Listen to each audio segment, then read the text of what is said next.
Good morning बच्चों। कल हमने यहाँ तक कर लिया था व्यर्थ धरहु धनु बाण कुठारा। अब इसके आगे देखते हैं। जो बिलो की अनुचित कहेऊं क्षमहु महामुनि धीर, सुनि सरोष भृगुवंश मणि बोले गिरा गंभीर। तो सभा में उपस्थित विश्वामित्र जी परशुराम जी से कहते हैं कि यदि इस बालक ने आपको कुछ भी अनुचित कहा है तो आप इसे क्षमा कर दीजिए। ये सुनकर परशुराम जी भृगुवंश मुनि यानी भृगुवंश के मुनि परशुराम जी गंभीर होकर कहते हैं कि कौशिक सुनहु मंद येहु बालकु, कुटिल काल बस निज कुल घालकु। कहते हैं कि हे विश्वामित्र सुनो। कौशिक शब्द यहाँ पर विश्वामित्र जी के लिए आया है।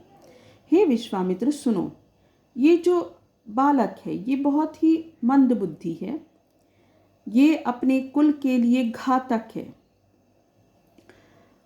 भानु बंस राकेश कलंकु निपट निरंकुश अबधु असंकु। तो वो ये कहते हैं कि ये बहुत ही मंद बुद्धि, मूर्ख और उद्दंड बालक है और ये अपने ये जो है चंद्रमा में लगे दाग की तरह अपने कुल के लिए कलंक है, यानी ये सूर्यवंशी चंद्रमा का कलंक है। काल कवलु होई ही छन माही, कहो पुकारी खोरी मोहि नाही।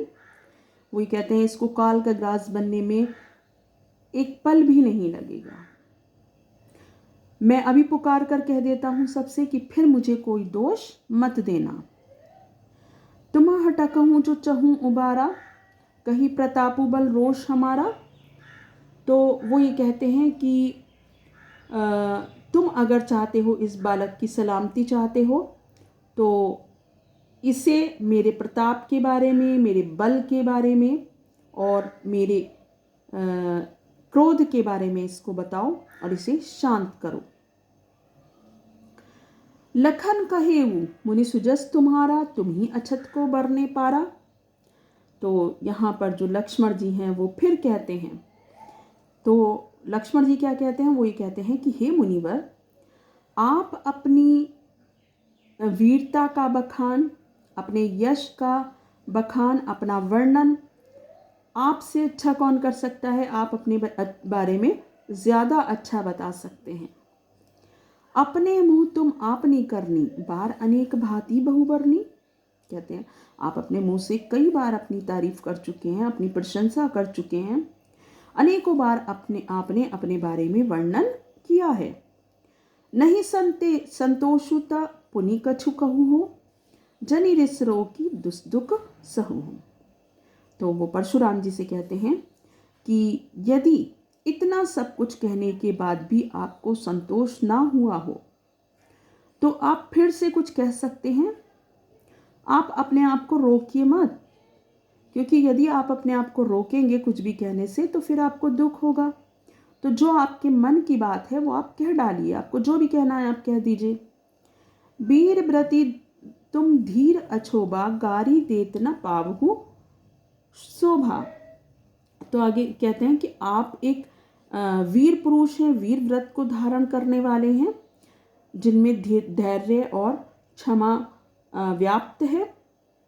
तो कहते हैं कि आपके मुंह से इस तरह से गाली देना शोभा नहीं देता है। आगे देखिए, सूर समर करनी करही, कहीं न जनावी ही आपू, विद्य मंदन पाई रिपु, कायर कथही प्रतापू। तो यहाँ पर लक्ष्मण जी कहते हैं कि जो शूरवीर होते हैं वो युद्ध में अपनी शूरवीरता का प्रदर्शन करते हैं। वे अपने मुंह मियाँ मिट्ठू नहीं बनते, अर्थात वो अपने मुख से स्वयं की प्रशंसा नहीं करते हैं, बल्कि रणभूमि में अपने शत्रु को सामने पाकर कायरों की तरह बातों में अपना समय व्यर्थ नहीं करते, बल्कि युद्ध करके अपनी वीरता का परिचय देते हैं। तो इस प्रकार से जो लक्ष्मण जी हैं वो परशुराम जी पर लगातार व्यंग्य करते हैं।